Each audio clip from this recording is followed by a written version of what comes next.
নমস্কাৰ ND24 চাই থকাৰ বাবে আপোনাক ধন্যবাদ। আৰম্ভ কৰিছোঁ কথন বিক্ষণ। মই এঞ্জেলা চাংমাই। জগতগুৰু শ্ৰীমন্ত শংকৰদেৱ গুৰুজনাই সামালৈ আগবঢ়াই থৈ যোৱা অনবদ্য উপাদানসমূহৰ ভিতৰত অন্যতম হৈছে ভাওনা সংস্কৃতি। আধ্যাত্মিকতা আৰু নৈতিকতাৰ শিক্ষাৰে অসমীয়া সমাজক বান্ধিবলৈ গুৰুজনাই সেই তাহানিতে ভাওনা সংস্কৃতিৰ অৱদান আমালৈ আগবঢ়াই থৈ গৈছিল। সেই ভাওনা সংস্কৃতিয়ে প্ৰতি মুহূৰ্তত অসমীয়াক সম্পৃক্ত কৰি ৰাখিছে শিপাৰ সৈতে। আধ্যাত্মিকতা আৰু নৈতিকতাৰ ৰসিক্ত সেই ভাওনা সংস্কৃতিয়ে আপোনাক মোক কি দিছে?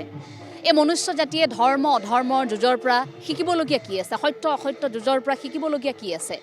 লোক সংস্কৃতিৰ প্ৰয়োভৰ ঘটা সেই ভাওনা সংস্কৃতিয়ে আমাক কেনেকৈ প্ৰতি মুহূৰ্তত উদ্বুদ্ধ কৰি ৰাখিছে, সেয়া গুৰুজনাৰ এখন ভাওনা সম্পূৰ্ণকৈ চালেই সেইখিনি উপলব্ধি কৰিব পাৰে প্ৰতিগৰাকী অসমীয়াই। মই ভাওনা সংস্কৃতিৰ কথা আজি কিয় কৈছোঁ? নিশ্চয়কৈ আপুনি অকণমান হ'লেও অনুমান কৰিব পাৰিছে, কাৰণ আজিৰ আমাৰ কথন বিক্ষণ এই অনুষ্ঠানটিয়ে হৈছে ভাওনাক লৈ। মই বৰ্তমান উপস্থিত আছোঁ গুৱাহাটী মহানগৰীত, আৰু আপুনি খুব আচৰিত হ'ব, পূৰ্বতে কেতিয়াও নেদেখা এটা পৰিৱেশ পৰিস্থিতিৰ সৃষ্টি হৈছে গুৱাহাটী মহানগৰীত। এটা খুব সুন্দৰ আধ্যাত্মিক পৰিৱেশত এই গুৱাহাটী মহানগৰীৰ মাজমজিয়াত আয়োজন কৰা হৈছে সদৌ অসম ভাওনাৰ দৃশ্যাংশৰ প্ৰতিযোগিতা। গতিকে আহক আজিৰ এই কথন বিক্ষণ অনুষ্ঠানটিৰ জৰিয়তে গুৱাহাটী মহানগৰীত কেনেকৈ এই আধ্যাত্মিক পৰিৱেশৰ সূচনা হৈছে তাৰে উমান লওঁ।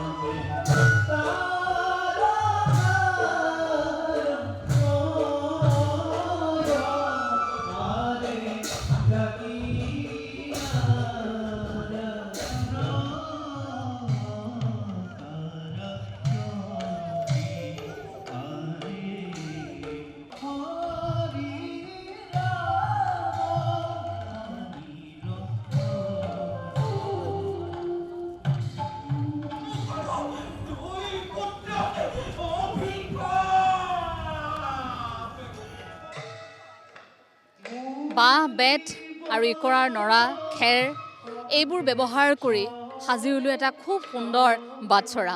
কেৱল বাটচৰাটোৱে নহয়, গোটেই নামঘৰ ভাগিয়ে আচলতে তেনেকৈয়ে সাজু কৰা হৈছে। একেবাৰে আপুনি যদি আজিৰ পৰা বহু বছৰ আগৰ পুৰণি নামঘৰটিলৈ মনত পেলায়, ঠিক সেই একেই নামঘৰ এভাগি যেন আপোনাৰ চকুৰ সন্মুখত ধৰা দিব। সেই একেটা পৰিৱেশ আজি গুৱাহাটী মহানগৰীৰ মাজমজিয়াত দেখিবলৈ পোৱা গৈছে। আৰু এই ঠাইতে সদৌ অসম ভাওনা সন্মিলনৰ দ্বাৰা আয়োজন কৰা হৈছে সদৌ অসম ভিত্তিত ভাওনাৰ দৃশ্যাংশৰ প্ৰতিযোগিতা।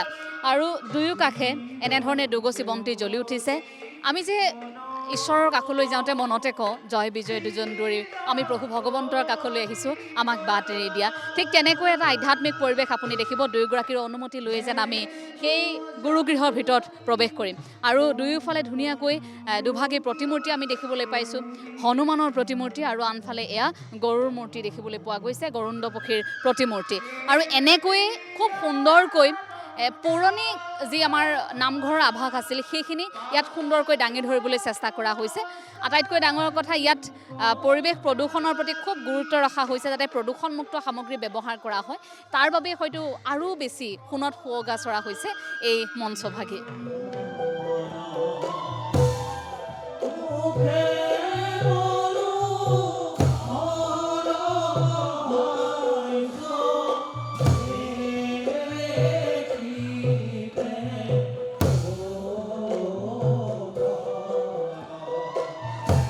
খুব ব্যতিক্ৰমী চিন্তাৰে এই প্ৰতিযোগিতাভাগিৰ আয়োজন কৰা হৈছে। সাধাৰণতে বিভিন্ন ধৰণৰ অনুষ্ঠান পাতিলে আমি জানো যে প্ৰচাৰৰ সহায় লয় প্ৰত্যেকে, আয়োজক সমিতিয়ে, যাতে লোকসকল আহি সেই অনুষ্ঠানৰ মাদকতা উপভোগ কৰিব পাৰে। কিন্তু আচৰিত কথা, এই অনুষ্ঠানভাগিৰ কাৰণে কোনো তেনেধৰণৰ বিশেষ প্ৰচাৰৰ তেওঁলোকে ব্যৱস্থা কৰা নাছিল। অসমীয়া মানুহৰ ভাওনা সংস্কৃতিৰ প্ৰতি, নামঘৰৰ প্ৰতি, নিভাজ এই পৰম্পৰাৰ প্ৰতি কিমান টান আপুনি গোপাল বড়ো হাইস্কুল খেলপথাৰলৈ আহিলে এইখিনি মুহূৰ্তত অনুভৱ কৰিব পাৰিব। খোলতালৰ শব্দ শুনি দূৰৰ পৰা লোকসকল আহিছে। কোনোৱে হয়তো বহু বছৰ নামঘৰলৈ যোৱাই নাছিল। গুৱাহাটীৰ এনে কিছু লোকো আছে যিসকলে হয়তো কেতিয়াও ভাওনা দেখাই নাছিল। সেইসকল লোকো আহি এই ধৰণে ইয়াত ভাওনা আৱেগী চাবলৈ পোৱাটো তেখেতসকলৰ বাবে এই মুহূৰ্তত খুব সৌভাগ্যৰ কথা হৈ পৰিছে। মই এই চিন্তাটোৰ আঁৰৰ ব্যক্তিসকলৰ কাষলৈ অকণমান আহিব বিচাৰিছোঁ। গুৱাহাটী মহানগৰী জিলা শাখাৰ আপুনি সভাপতিৰ দায়িত্বত আছে। মই এই চেগতে পোনপ্ৰথমতে নাম ল'ব লাগিব আমাৰ মাৰ্গদৰ্শক আউনীআটী সত্ৰৰ পৰম পূজনীয় সত্ৰাধিকাৰ শ্ৰী শ্ৰী পীতাম্বৰ দেৱগোস্বামী প্ৰভু ঈশ্বৰৰ। আমি জানো যে অসমৰ আধ্যাত্মিক সমাজখনত জগতগুৰু শংকৰদেৱে যি ধৰ্মৰ নৱজাগৰণ সূচনা কৰিছিলে অসমৰ ভূমিত, সেই ভূমিৰ আমি গুৱাহাটী মহানগৰত থাকি কিন্তু ভাওনাভাগ আমি দেখা নাছিলোঁ। মই ব্যক্তিগতভাৱে মই নিজৰ কথাই কওঁ, মই গুৱাহাটীত খ্ৰীষ্টিয়ান বস্তিত জন্ম পোৱাৰ পিছত আমি ভাওনা দেখাই নাছিলোঁ, কিন্তু যেতিয়া ভাওনাখন প্ৰভু ঈশ্বৰৰ সান্নিধ্য পাই দেখিলোঁ, আমি সদায় ভাবিলোঁ যে আমি এনেকুৱা এটা অনুষ্ঠান গুৱাহাটীত পাতিব নোৱাৰোঁ নেকি। আৰু আমাৰ ইচ্ছাৰ কথা প্ৰভু ঈশ্বৰক ব্যক্ত কৰাৰ পিছত প্ৰভু ঈশ্বৰেও তেওঁ আমাক জনালে যে এনেকুৱা এটা অনুষ্ঠান কৰাৰ প্ৰয়োজনীয়তা নিশ্চিতভাৱে গুৱাহাটীত আছে। আৰু আমি এইটোও কওঁ যে আমি বিশ্ব দৰবাৰত ভাওনাক নিব পৰা নোৱাৰা এটা বেলেগ বিষয়, কিন্তু গুৱাহাটীৰ যাতে আমি ছাত্ৰ ছাত্ৰীসকলক যাতে ভাওনাখন দেখুৱাব পাৰোঁ, এচাম যাতে শৃংখলাবদ্ধ আপোনাৰ ৰুচিসম্পন্ন দৰ্শক শ্ৰোতা আমি গুৱাহাটীত আছে, কিন্তু আমি তেওঁলোকক সংগঠিত কৰিব পৰা নাছিলোঁ। সেইটো কাৰণে আমাৰ এটা ক্ষুদ্ৰ প্ৰয়াস এয়া। আৰু আমি ভাবিছিলোঁ যে এই যিটো নামঘৰৰ আৰ্হিত আপোনালোকে দেখিছে এই অনুষ্ঠানটো, যে আমি পুৰণি কালত ভাওনাখন কিদৰে উপস্থাপন কৰা হৈছিলে এটা নামঘৰৰ প্ৰেক্ষাপটত, সেইখিনিক যদি আমি গুৱাহাটীবাসী ৰাইজক এটা দিবৰ এটা চেষ্টা কৰিছিলোঁ। আমি বহুত বেছি প্ৰচাৰ কৰা নাই, কিন্তু আপোনালোকে দেখিব যে ইয়াতে নামঘৰৰ এটা সুন্দৰ এটা আভাস আপোনালোকে পাব, ল'ৰা ছোৱালীখিনি পাব। আৰু আপোনালোকে ভিতৰত যোৱাৰ পিছতো আমি ভাবোঁ যে সেই নামঘৰৰ এটা বাতাবৰণ আপোনালোকে দেখিবলৈ পাব। আৰু আমাৰ গুৰুজনাই কৈছে যে নামঘৰ এটা আমাৰ সমাজক নেতৃত্ব দিয়া এটা অনুষ্ঠান। আৰু আজি আমি এটা খুব গৌৰৱেৰে ক'ব পাৰোঁ যে গোপাল বড়ো হাইস্কুলত বিভিন্ন ধৰণৰ অনুষ্ঠান সদায় হৈ আহিছে, কিন্তু আমি পুলিচক খবৰ দিয়া নাই। এই নামঘৰটোৰ যিটো নিজস্বতা যিটো আছে, নামঘৰৰ যিটো আপোনাৰ যিটো ভাইব্ৰেশ্যন, সেই ভাইব্ৰেশ্যনটোৱে আজি কিন্তু ইয়াতে খুব শান্তিপূৰ্ণভাৱে আমি দুদিনীয়া কাৰ্যসূচী সম্পূৰ্ণ কৰিব পাৰিছোঁ। আৰু তাৰ বাবে মই প্ৰভু ঈশ্বৰক নিশ্চিতভাৱে তেওঁক সেৱা জনাইছোঁ। ইয়ালৈ ভাওনা চাবৰ বাবে বিভিন্ন প্ৰান্তৰ পৰা লোকসকল আহিছে। মই অকণমান আপোনাৰ কাষলৈ আহিছোঁ। আপুনি গুৱাহাটীৰে নে? হয় হয়, গুৱাহাটীৰে হয়। ভাওনা চালে? ভাওনা চালোঁ। আগতে চাইছিল নে? আগতে চাইছোঁ। একচুৱেলি মই উত্তৰ গুৱাহাটীৰে জীয়ৰী, মানে মই আৰু ইয়াতে বোৱাৰী মই গুৱাহাটীৰ। গতিকে উত্তৰ গুৱাহাটীতো আউনীআটীৰ শাখা সত্ৰ আছে। আমি সত্ৰৰ লগত মানে পৰম্পৰাটোৰ লগত সৰুৰ পৰাই জড়িত। খুব ভাল পাওঁ মানে ভাওনা হ'লে চাবলৈ যাওঁৱে। আৰু এতিয়াও বিশেষকৈ মানে গুৱাহাটীত থাকি গুৱাহাটীৰ মাজমজিয়াটো যে এইবিলাক আয়োজন কৰা হৈছে, সেইটো কাৰণে মানে আমি মানে নথৈ আনন্দিত। আৰু আমি নেক্সট প্ৰজন্মটোকো, আমাৰ পিছৰ জেনেৰেশ্যনটোকো আমি দেখাবলৈ যে পাৰিছোঁ মানে। ভাওনা চালে নিশ্চয়?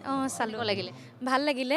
মাজুলীৰ পৰা এতিয়া হ'ব, লগতে এতিয়া নাজিৰাৰ ভাওনা হৈ গ'ল। খুব ভাল লাগিছে। গুৱাহাটীত বহুত মানুহে এইবিলাক দেখিব নাপায়, চাইছে। আপুনি কোন ঠাইৰ? মই লখিমপুৰ। লখিমপুৰত নিশ্চয়কৈ লখিমপুৰত আপুনি ভাওনাৰ পৰিৱেশ পাইছিল। ভাওনা কৰিছিলোঁ নেকি আগত? কৰিছিলোঁ বাৰু। বিভিন্ন প্ৰান্তৰ পৰা দলসমূহ আহিছে আমি দেখিছোঁ। আপোনাৰ ল'ৰাই অভিনয় কৰিছে? মোৰ ভাইহে আহিছে, সি নৰক চৰিত্ৰত অভিনয় কৰিছে।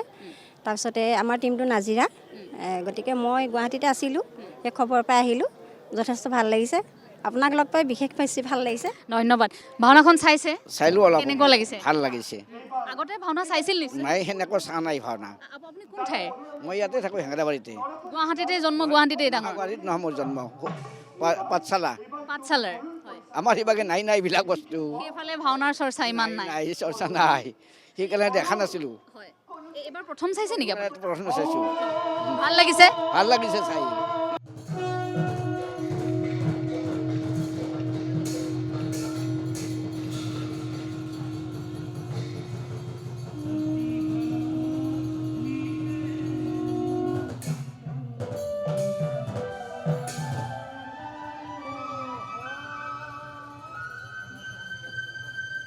এই গোটেই অনুষ্ঠানটি সোণত সুৱগা চৰাইছে ইয়াৰ আলোকসজ্জাই।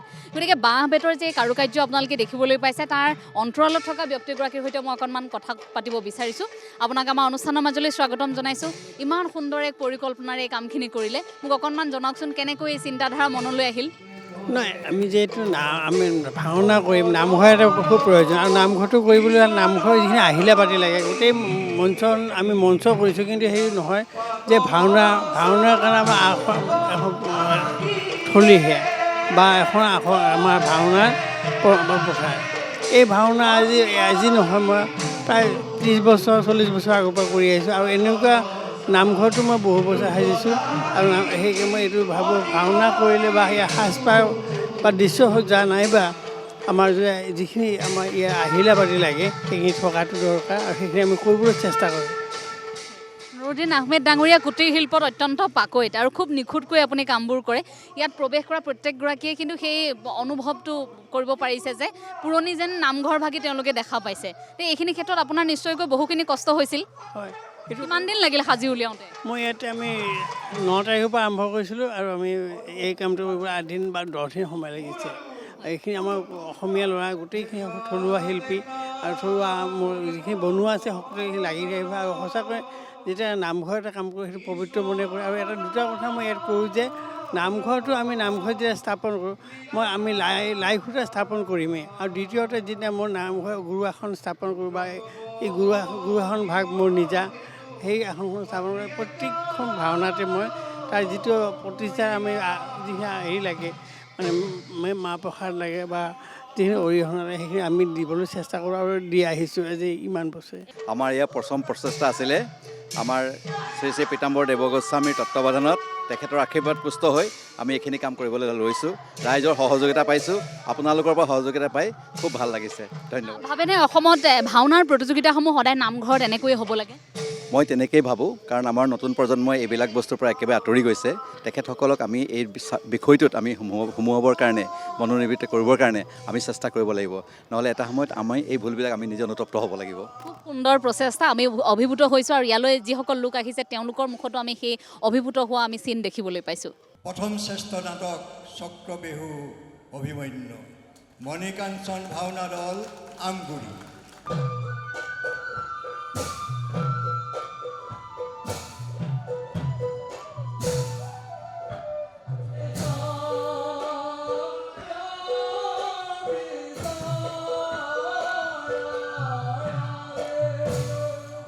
মই প্ৰভু ঈশ্বৰৰ কাষলৈ আহিছোঁ। খুব সুন্দৰ এটি আধ্যাত্মিক পৰিৱেশ। এতিয়া ইতিমধ্যে গোটেই পৰিৱেশটোত লোকসকল অভিভূত হৈ পৰিছে, ঈশ্বৰ বন্দনাৰে এক প্ৰকাৰ মুখৰিত হৈ পৰিছে বুলি আমি ক'ব পাৰোঁ। ইমান সুন্দৰ এক পৰিৱেশ গুৱাহাটীৰ মাজমজিয়াত আপোনালোকে ইমান সুন্দৰ এক পৰিকল্পনা কৰিছে আৰু আপোনাৰ নেতৃত্বত আমি বিভিন্ন সময়ত দেখিয়ে আহিছোঁ সদৌ অসম ভাওনা সন্মিলন ইমান সুন্দৰকৈ পৰিচালিত হৈ আছে। তাৰ বাবে আপুনি স্বাভাৱিকতে কৃতজ্ঞতাৰ পাত্ৰ। আৰু কিছু মুহূৰ্তৰ পূৰ্বে আপুনিও কৈছিল যে ভাওনাৰ শিল্পীসকলে আচলতে প্ৰকৃততে গুৰুজনাৰ কৃষ্টি সংস্কৃতি একোগৰাকী সাধক, যি পৃথিৱীৰ যিকোনো প্ৰান্তৰ শিল্পীসকলৰ সৈতে ফেৰ মাৰিব পাৰে। তে মোক এই কথাখিনি কওক, এই চিন্তাধাৰা কেনেকৈ আহিল? হয়, সাধাৰণতে আমাৰ ভাওনা আজিকালি 4 ঘণ্টা লাগে আৰু 2খন ভাওনা একেলগে যেতিয়া প্ৰদৰ্শন কৰে 8 ঘণ্টা সময় মানুহ ৰৈ থাকে। ক'ৰবাত দেখোঁ কেতিয়াবা মানুহৰ ধৈৰ্য বিচ্যুতি ঘটে।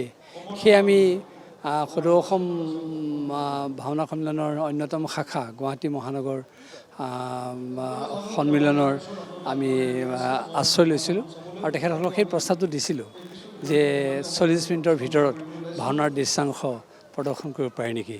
আৰু বিশেষকৈ গুৱাহাটী মহানগৰ ৰাইজ ইমান ব্যস্ত, তেখেতসকলে যদি এইটো উপভোগ কৰে নিশ্চয় ভাওনাৰ বাৰ্তা 10 গুণে লাভ কৰিব পাৰিব। আৰু আমি দেখিলোঁ যোৱাকালিৰ পৰা যি 9খন নাটৰ দৃশ্যাংশ প্ৰতিযোগিতা হ'ল, ইয়াত সকলো সফল হৈছে।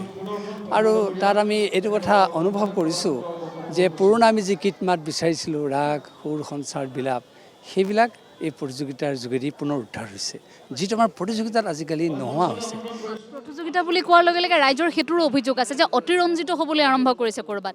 আপুনি একেবাৰে সাজ পোছাকৰ পৰা আৰম্ভ কৰি অভিনয়লৈকে অতি আধুনিক হ'বলৈ গৈছে, অতিৰঞ্জিত হৈছে। সেইটো কিন্তু এইবাৰ আমি দেখিবলৈ নাপালোঁ। ভাওনাৰ ধৰ্ম লোপ পাইছে য'ত য'ত। গতিকে আজি বা কালি যোৱা দুদিনত যি তেখেতসকলে প্ৰতিযোগিতা প্ৰদৰ্শন কৰিলে, ইয়াতো আপোনাৰ সেই কথাখিনি মানে ইমান সুন্দৰ এটা মানে পৰিৱেশ সৃষ্টি হৈছে। সেইফালৰ পৰা আমি ক'ব খোজোঁ যে তেখেতসকল সফল হৈছে। আৰু পুৰণি আকৌ কৈছোঁ গীত মাত পয়াৰ একাবলি মুক্তাবলী বৃন্দাবলী জোনা লেচাৰী এইবোৰ ইয়াত পৰিৱেশন কৰিছে মহানগৰৰ মজিয়াত, যিটো আমাৰ বিলাক ঠাইত বৰ সহজ সুলভ নহয়। আৰু দ্বিতীয়তে আমি এই কথা ক'ব খোজোঁ যে মহাপুৰুষ শ্ৰীমন্ত শংকৰদেৱ গুৰুজনাই যেনেকৈ নৰনাৰায়ণৰ ৰাজসভাত ভাগৱতৰ সাৰ অংশ গ্ৰহণ কৰি গুণমালা লিখি তেখেতক উপহাৰ দিছিলে, যিটো আমি হাতী মাৰি ভুৰুকাত ভৰোৱাৰ দৰে কাৰ্য বুলি কওঁ। ঠিক সেইদৰে এই কলা কুশলীসকলে সেই হাতী মাৰি ভুৰুকাত ভৰোৱাৰ দৰে সেই 8 ঘণ্টীয়া বা 4 ঘণ্টীয়া ভাওনাক আনি কেৱল 40 মিনিটত শেষ কৰি সেই কাৰ্য সম্পাদন কৰিলে। সেয়ে আমি ক'ব খোজোঁ যে হাতী মাৰি ভুৰুকাত ভৰোৱাৰ দৰে গুৰুজনাই যি আদৰ্শ দেখুৱালে, সেই আদৰ্শ ভাওনাৰ শিল্পীসকলে দেখুৱাব পাৰিছে। আৰু সেইকাৰণে তেখেতসকল শংকৰদেৱৰ প্ৰকৃত অনুগামী শিষ্য আৰু তেখেতসকল প্ৰকৃত শংকৰদেৱৰ আদৰ্শ ৰক্ষাকাৰী শিল্পী। আৰু আমি দেখিছোঁ ইয়াৰ দৰ্শক ৰাইজেও ইমান শান্ত সমাহিতভাৱে সৌজন্যতা ৰক্ষা কৰি ভাওনা দৰ্শন কৰিছে। সেই কথাই প্ৰমাণ কৰিছে গুৱাহাটী মহানগৰৰ যান জঁটৰ মাজত, কংক্ৰিটৰ মাজত ডাঙৰ দীঘল হ'ব পাৰে, জীৱন যাপন কৰিব পাৰে, কিন্তু আধ্যাত্মিক চেতনা প্ৰত্যেকৰে হৃদয়ত আছে, নহ'লে তেখেতসকলে এনে সৌজন্যতা ভাওনা চোৱাৰ বিনিময়ত কেতিয়াও প্ৰদৰ্শন কৰিব নোৱাৰিলেহেঁতেন। কিন্তু খুব লক্ষণীয় কথা, গুৱাহাটীত অনুষ্ঠান এটা হ'লে আমি দেখোঁ চাৰিওদিশে প্ৰশাসনৰ লোক গিজগিজাই থাকে, কোনেও যাতে কোনো ধৰণৰ অপ্ৰসংস্কৃতিক কোনো ধৰণৰ কৰ্ম কৰিব নোৱাৰে। কিন্তু ইয়াত আমি দেখিবলৈ পাইছোঁ এই অনুষ্ঠানটিত প্ৰশাসনৰ কোনো লোক নাই, প্ৰত্যেকে নিজেই নিজক নিয়ন্ত্ৰণ কৰিছে। সেইটো আমি কি বুলি ক'ম, মানে এইটো ভক্তি ৰসৰ সমাহাৰৰ বাবে হয়, অত্যন্ত এটা গুৰুত্বপূৰ্ণ বিষয়। কথা হ'ল থিয়েটাৰ দেখিছে, কেতিয়াবা ৰোমাঞ্চকৰ দৃশ্য হ'লে শব্দ প্ৰকাশ কৰে বা শেষৰ ফালে, কিন্তু ভাওনাৰ মহত্ব সেইটোৱেই, ইয়াত যে আধ্যাত্মিকতা আছে আৰু সেই আধ্যাত্মিকতা যে প্ৰত্যেকৰ দৰ্শকৰ হৃদয়ত আছে, সেই আধ্যাত্মিকতা লৈহে যে তেওঁলোকে ভাওনা চাবলৈ আহিছে, সেই কথাই প্ৰমাণ কৰিছে। য'ত তু শব্দ নাই, য'ত কোনো অসৌজন্যমূলক কোনো পৰিৱেশ নাই। সেয়ে আমি পুনৰবাৰ গুৱাহাটী মহানগৰ দৰ্শকসকলক তেখেতসকলৰ এই আধ্যাত্মিক প্ৰেমৰ কাৰণে, এই সৌজন্যতাৰ কাৰণে আমি ধন্যবাদ জনাইছোঁ। আমিও আপোনাক অশেষ ধন্যবাদ জনাইছোঁ। মই শেষত আৰু এটা খুব চমুকৈ এটা কথাই সুধিব বিচাৰিছোঁ, ভক্তিৰস নাথাকিলে সেইজন শিল্পীয়ে ভাওনা এভাগি যেনেধৰণে উপস্থাপন কৰিব লাগে সেইখিনি 100% সফল নহয়। প্ৰতিযোগিতা কেন্দ্ৰিক ব্যৱস্থাটোৱে ক'ৰবাত ভক্তিৰসৰ পৰা একাংশ শিল্পীক আঁতৰাই আনিছে। তেওঁলোকে কেৱল প্ৰতিযোগিতাখন কৰিব লাগে বাবে চৰিত্ৰটো ৰূপায়ণ কৰে, হৃদয়ত ভক্তিৰসটো নাথাকে। গতিকে সেইসকল প্ৰতিযোগী শিল্পীলৈ আপোনাৰ কি বাৰ্তা? হয়, আচলতে সেইটো ক'ৰবাত হৈছে, কিন্তু আমাৰ মাজুলীৰ আউনীআটী সত্ৰৰ প্ৰাংগণত মণিকাঞ্চ ৰঙৰ ক্ষেত্ৰত এইটো কথা হোৱা নাই। কাৰণ তাতো আজিৰ দৰ্শকৰ দৰে আমাৰ দৰ্শকসকল অত্যন্ত সাৱধানী দৰ্শক আৰু আধ্যাত্মিক প্ৰেমে থাকে। ক'ৰবাত কিৰিলি মাৰে যদিও আমাৰ তাত কিৰিলি নামাৰে। আৰু তাত আমি দেখা পাওঁ যে সেই দৰ্শকসকলে সেই ভাৱত উদ্বুদ্ধ হোৱাৰ কাৰণেই আচলতে আমাৰ গোটেই মানে কাৰ্যটোৱে কৃতকাৰ্যতা লাভ কৰে। তে আপুনি যিটো প্ৰশ্ন কৰিছিলে, ভক্তি ৰসটো হয়, আমাৰ প্ৰতিযোগিতাত ভক্তি ৰসটো আছে। আমাৰ নিজৰখনৰ কথা কৈছোঁ দেই, কিন্তু এইটো ঠিক যে প্ৰতিযোগিতা নহ'লে মানুহে প্ৰেৰণা নাপায়, উৎসাহ দিয়ে। প্ৰতিযোগিতা নহ'লে মানুহ উৎসাহী হ'ব নোৱাৰে। সেই আপুনি জানে, যিকোনো প্লেয়াৰেও খেলোঁতে প্ৰতিযোগিতাৰে খেল খেলে, যিকোনো শিল্পীয়েও শিল্পীয়ে সেই ভাৱেৰে কৰে। গতিকে আমিও সেই সুযোগটো দিছোঁ যে আপোনালোকে অভিনয় কৰিব, প্ৰতিযোগিতাৰ মাধ্যমেৰে কৰক, তেতিয়া তেওঁলোক বেছি সাৱধানী হ'ব, বেছি উৎসাহী হ'ব, বেছি প্ৰেৰণা পাব। কিন্তু আগৰ আমাৰ ভাওনাবিলাকত সেইটো দায়বদ্ধতা নাছিলে, সেইকাৰণে ভাওনাটো ক'ৰবাত পয়া লগা অৱস্থালৈ গতি কৰিছিলে। যেতিয়াই প্ৰতিযোগিতা আহি গ'ল, পয়া লগা অৱস্থাটো দূৰ হৈ গ'ল আৰু সেইখিনি সময়ত কোনেও উচ্ছৃংখলভাৱেৰে ভাওনা পৰিৱেশন কৰিব নোৱাৰে। আৰু তেওঁলোক বাধ্য হৈছে যে আমি যদিও প্ৰতিযোগিতাত নামিম, এয়া কিন্তু ভক্তি ৰসৰ মূল উপাদান। গতিকে তেওঁলোকে ভক্তিভাৱেৰে ভাওনাত প্ৰৱেশ কৰিব লাগিব। কিন্তু আমি লক্ষ্য কৰিছোঁ, আমাৰ মণিকাঞ্চন ৰঙৰ ক্ষেত্ৰত মাজুলীত ভাৱৰীয়াসকলে প্ৰৱেশ প্ৰস্থান কৰোঁতে, বচন নিক্ষেপণ কৰোঁতে কেতিয়াও উচ্ছৃংখল ভাৱ প্ৰদৰ্শন কৰা নাই। কিন্তু ক'ৰবাত হৈছে।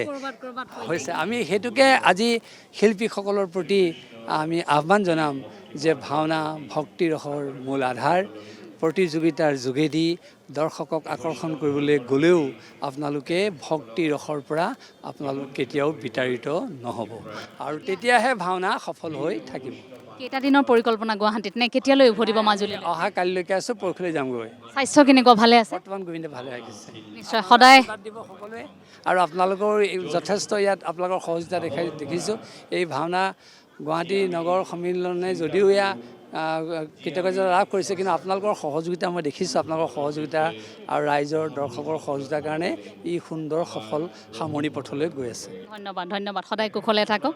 ইতিমধ্যে প্ৰভু ঈশ্বৰে তেখেতৰ মনৰ কথাখিনি ক'লে, খুব সুন্দৰকৈ তেখেতসকলে অনুষ্ঠানটিক প্ৰাণ দিবলৈ এনেধৰণে চেষ্টা কৰি আহিছে।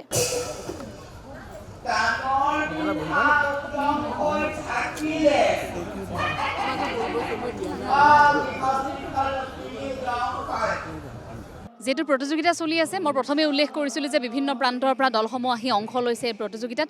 মই দুগৰাকী শিল্পী আছে, অকণমান কথা পাতিব বিচাৰিছোঁ। আপুনি নিশ্চয় ঈশ্বৰৰ চৰিত্ৰতে অভিনয় কৰিছে, নহয়? হয়, প্ৰথমতে আপোনালোকলৈ ধন্যবাদ জ্ঞাপন কৰিলোঁ। আজি আমি নাট পৰিৱেশন কৰিছোঁ বসুধানন্দনৰ বৈকুণ্ঠ লাভ নাজিৰা সংশোধনী শিল্পী সমাজ। তাতে মই কৃষ্ণ চৰিত্ৰতে অভিনয় কৰিছোঁ। ভাল লাগিছে, ৰাইজৰ সঁহাৰি পাইছোঁ, যথেষ্ট ভাল লাগিছে। কেনেকুৱা অনুভৱ? অনুভৱ বহুত সুকীয়া ক'বলৈ গ'লে শিৱসাগৰৰ পৰা সেই গুৱাহাটী অঞ্চলত যে আমি এনেকৈ অভিনয় কৰিব পাইছোঁ তাৰ বাবে আমি বহুত আনন্দিত হৈছোঁ। যিখন কমিটিয়ে আমাক এই এনেকুৱা ধৰণৰ প্ৰতিযোগিতা মানে আয়োজন কৰিছে তেওঁলোকলৈ অশেষ ধন্যবাদ থাকিল যে আমাৰ সংস্কৃতি ভাওনা বুলি ক'লে এতিয়া হয়তো বহুতে কিছুমান ল'ৰা ছোৱালী এনেকুৱা আছে বহুতে চিনি নাপাব পাৰে হয়তো, কিন্তু এতিয়া তেওঁলোকে আজি গুৱাহাটী হেন মহানগৰীত এনেকুৱা এটা আয়োজন কৰিলত সকলোৱে বহুতে জ্ঞাত হৈছে সংস্কৃতি কি ভাওনা কি। ভাল লাগিছে সেনেকুৱা এটা সেই আয়োজন পদক্ষেপ দেখি পেলানি। আপোনাক দেখিবলৈ খুব সুন্দৰ লাগিছে আৰু শেহতীয়াকৈ মই এই কথাটো ক'বই লাগিব, আমাৰ অসমত পুৰুষে নাৰীৰ চৰিত্ৰ ইমান নিখুঁত আৰু ইমান সুন্দৰকৈ কৰে, আমি নাৰীবোৰ ক'ৰবাতে পিছ পৰি ৰওঁ। আচলতে প্ৰতিযোগিতা কৰিবৰ বাবে সাহসেই নহয় নাৰী, পুৰুষে ইমান সুন্দৰকৈ কৰে, সেইটো কেনেকৈ সম্ভৱ হয়? এইটো এটা কি বুলি ক'ম, নিজে চৰ্চা কৰিছোঁ আৰু যিমান পাৰোঁ, নাজানো ৰাইজে কিদৰে ধৰিছে। ৰাইজে কিন্তু বৰ আঁকোৱালি লয়, মৰম কৰে। তাকেহে নাৰীক নাৰীৰ চৰিত্ৰতকৈ পুৰুষক নাৰীৰ চৰিত্ৰ কৰিবলৈ বেছি আমন্ত্ৰণ। হয় হয় হয়। অকণমান আপোনাৰ পৰা এটি মই সংলাপ শুনিব বিচাৰিছোঁ ভগৱান শ্ৰীকৃষ্ণ। ওম ধনিৰে তিমিৰ চন্ন দখ দিশ ভেদি প্ৰকাশি উঠে বিপুল ব্ৰহ্মাণ্ড, তাকেই কেন্দ্ৰ কৰি দ্বাপৰ যুগত জন্মলভী দৈৱকীৰ গৰ্ভত কৃষ্ণ নামে নৰ ৰূপে ধৰিছোঁ অৱতাৰ। আপোনালোক কোন ঠাইৰ? আমি যোৰহাট পুলিবৰ। যোৰহাটৰ। আপোনালোকৰ আৰম্ভ হোৱা নাই, হ'বহে? হোৱা নাই, হ'বহে। কেনেকুৱা অনুভৱ গুৱাহাটী মহানগৰীত এই প্ৰতিযোগিতাৰ আয়োজন কৰা হৈছে? খুব সুন্দৰ অনুভৱ। গুৰুজনাৰ অপূৰ্ব সংস্কৃতি, ভাওনা সংস্কৃতি যি বিশ্ব দৰবাৰত প্ৰতিষ্ঠা কৰা মানসেৰে গুৱাহাটী মহানগৰীত যি আয়োজন কৰিছে খুব সুন্দৰ লাগিছে, খুব ভাল হৈছে। ইয়ালৈ এনে লোকসকলো আহিছে যি জীৱনত কেতিয়াও ভাওনা দেখাই নাই, সেইসকলে চাই খুব অভিভূত হৈ পৰিছে। আমি যিমান কথা পাতিছিলোঁ তেখেতসকলৰ সৈতে, কেনেকুৱা অনুভৱ? খুব সুন্দৰ অনুভৱ। আজি ইমান দূৰৰ পৰা আহি টোপনি ক্ষতি কৰি হ'লেও গুৰুজনাৰ কৃষ্টি সংস্কৃতি জীয়াই ৰাখিবলৈ আমি প্ৰাণ চেষ্টা কৰিছোঁ। ধন্যবাদ। নিখুঁতকৈ প্ৰত্যেকগৰাকীয়ে চেষ্টা কৰে গুৰুজনাৰ সৃষ্টি আজি জীয়াই ৰাখিবলৈ। আপুনি এগৰাকী ভাৱৰীয়া, কি ভাৱত অভিনয় কৰিব? মই আজি যজাতিৰ জৰাৰ প্ৰাপ্তি নাটভাগীত মানে দৃশ্যাংশত মই যজাতিৰ চৰিত্ৰত অভিনয় কৰিম। প্ৰতিযোগী দল স্বাভাৱিকতে অকণমান ভয় লাগিছে? নিশ্চয় থাকিব, ভয় নিশ্চয় থাকিব। তোৰ কেনেধৰণৰ প্ৰস্তুতি আছিল মোক অকণমান? প্ৰস্তুতি আচলতে কি হৈছে, আমি যজাতিৰ জৰাৰ প্ৰাপ্তি পূৰ্ণৰাজছবি সেইখন পূৰ্ণাংগ ভাওনা কৰোঁ, প্ৰদৰ্শন কৰোঁ। তাৰ পৰা আমি এটা দৃশ্য লৈছোঁ আমি যজাতিৰ জৰাৰ প্ৰাপ্তি। গতিকে আমি নাটকখনৰ এটা দৃশ্য আমি সেইমতে আখৰা কৰিছোঁ আৰু প্ৰস্তুতি বৰ বিশেষ প্ৰস্তুতি নহয়, মাত্ৰ এদিনমানৰ প্ৰস্তুতি কৰিছোঁ আৰু সকলো বেলেগ বেলেগ কামে ব্যস্ত থাকে। আমি আশীৰ্বাদ বিচাৰিছোঁ আমাৰ যাতে প্ৰদৰ্শন ভাল হয়, তাকে আশীৰ্বাদ বিচাৰিছোঁ সকলোৰে। আমি শুভকামনা জ্ঞাপন কৰিছোঁ। তেখেতলোক সাজু হৈছে যিহেতু প্ৰতিযোগী দল, গতিকে মই বেছি দেৰি নকৰোঁ, ধন্যবাদ জনাইছোঁ আপোনালোকক। ভাওনাখনত যথেষ্ট ব্যস্ত হৈ আছে, কেনেকুৱা অনুভৱ, কিমান কষ্ট কৰিবলগীয়া হৈছে? আচলতে এই ভাওনা ভাগীৰ যেতিয়া আমি আলোচনা কৰিছিলোঁ, কথা পাতিছিলোঁ, সভা অনুষ্ঠিত কৰিছিলোঁ, তেতিয়া আচলতে আমি ইমান আনন্দিত হৈ গৈছিলোঁ। ভাওনা লোৱা বস্তুটোৱে আচলতে আমাক বহুত শক্তি যোগায়। সেই শক্তিটো আচলতে আমি আনন্দত ক'ব নোৱাৰা আত্মহাৰা হৈ গৈছিলোঁ।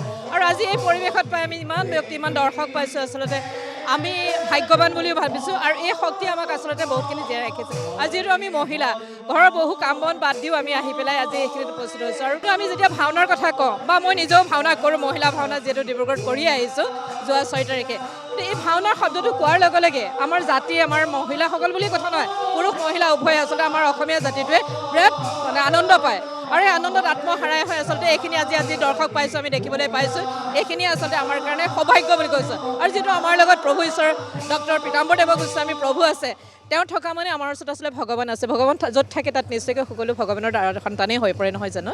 আজি আমাৰ ভাওনাখন গুৱাহাটী মহানগৰ জিলা সমিতিয়ে পতা যি আমাৰ দৃশ্যাংশ প্ৰতিযোগিতা, তাৰে আজি ছেকেণ্ড দিন মানে আজি শেষেই দিন, কিন্তু 10খন ভাওনাৰ দৃশ্যাংশ প্ৰতিযোগিতা আমাৰ খুব সৰ্বাংগ সুন্দৰ এটা অনুষ্ঠান আৰম্ভ হৈছে। আৰু আমি ভাবিছোঁ আগলৈ আমি পূৰ্ণাংগ ভাওনা মানে অনুষ্ঠিত কৰিম, যিহেতু আমাৰ নৱপ্ৰজন্মক পুৰণা পৰম্পৰা আমি আগুৱাই লৈ যাবলৈ, পুৰণা পৰম্পৰাখিনিৰ কাৰণে আমি আচলতে এইবাৰ এনেকৈ পাতিছোঁ। আৰু আমাৰ সত্ৰাধিকাৰ প্ৰভুৰ মাৰ্গদৰ্শনতে গোটেইখিনি হৈছে।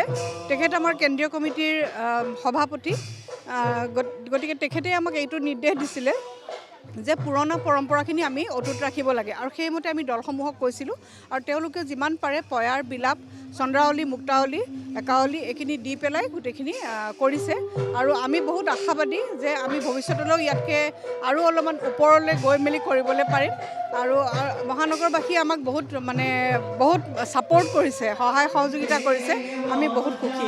গুৱাহাটী সন্দিকৈ মহাবিদ্যালয়ৰ সন্মানীয় অধ্যক্ষ আছে, মই তেখেতৰ পৰা অকণমান জানিব বিচাৰিছোঁ, কেনেকুৱা লাগিছে ভাওনা ভাগীৰ সৈতে জড়িত হৈ থাকিব? বহুত শিহৰণ, যিটো আমাৰ সমাজ ব্যৱস্থাত বহু পুৰণি প্ৰচলিত প্ৰথা, কিন্তু উজনি অসমত ইয়াৰ উজ্জ্বলতা, ইয়াৰ সৌন্দৰ্য বহুত। আমাৰ লোৱাৰ অসমত ইয়াৰ মাদকতা আমাৰ ৰাইজৰ ইমান সোৱাদ লগা হোৱা নাই। এতিয়া এই প্ৰভু ঈশ্বৰৰ নিৰ্দেশনাত আৰু প্ৰভু ঈশ্বৰৰ যিটো আমাৰ চিন্তাধাৰা আমাৰ ওচৰত ব্যক্ত কৰিছিলে, আমাৰ অন্তৰ ভৰা আমি আমাৰ এই কাৰ্যকৰী কমিটিখিনিয়ে যথেষ্ট পৰিমাণে কষ্ট স্বীকাৰ কৰি প্ৰভুৰ সপোনটো পূৰণ কৰিবলৈ আমি যত্ন কৰিছোঁ। আৰু আমাৰ এনেকুৱা অনুভৱ হৈছে প্ৰভু ঈশ্বৰ সন্তুষ্ট। যোৱাকালি আমি অনুভৱ কৰিছোঁ প্ৰভু ঈশ্বৰৰ মিঠা হাঁহি আমি অনুমান কৰিছোঁ, আৰু তেখেতৰ যিখিনি কথা প্ৰকাশ কৰিছে ৰাইজৰ আগত, অন্তৰ ভৰি যোৱা কথা। আৰু এই নিৰ্দেশনাটোৰ অনুগ্ৰহটো পাইছোঁ আমি প্ৰভু ঈশ্বৰৰ পৰাই।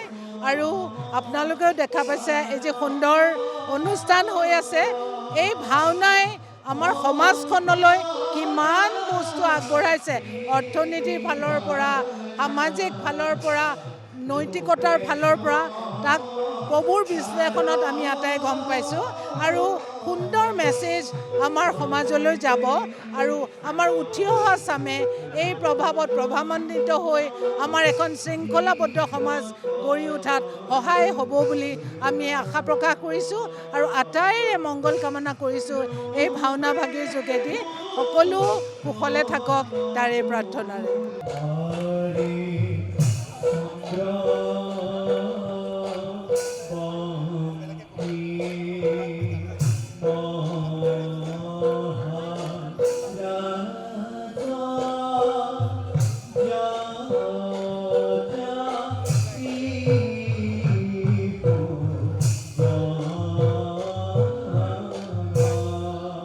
আৰু এই ভাওনাস্থলীত মই লগ পালোঁ বৈষ্ণৱ পণ্ডিত, আমাৰ সকলোৱে শ্ৰদ্ধাৰ সোণাৰাম চুতীয়া আটাৰ, তেখেতৰ সুযোগ্য কন্যা। মোৰ খুব সৌভাগ্য আজি আপোনাক ইয়াত। মীনা দাস বৰুৱা। কেনেকুৱা লাগিল ভাওনা চাই আছে? বহুত ভাল লাগিছে। ভালে আছে আপুনি? গুৱাহাটীত এনেকুৱা এটা অনুষ্ঠান, কি ক'ব? কি ক'ম, ক'বলৈ ভাষা নাই। ইমান সুন্দৰ মানে অনুষ্ঠান। মোক নিৰ্মালী মেধিয়ে মাতিলে, আৰু নিৰ্মালী মেধিৰ কথা মই কেতিয়াও পেলাব নোৱাৰোঁ। আৰু তৎক্ষণাত আহিলোঁ, আহি চালোঁ, আৰু তোমাকো দেখিলোঁ, তোমাৰ পাছে পাছে মই আহিছোঁ। তুমি মোৰ কন্যা সম, আৰু সেইকাৰণে কি ক'ম, বহুত ভাল লাগে। আৰু সদায় তোমাৰ ওলালে মই এটা কমেণ্ট কৰোঁ। অশেষ ধন্যবাদ, সদায় কুশলে থাকক।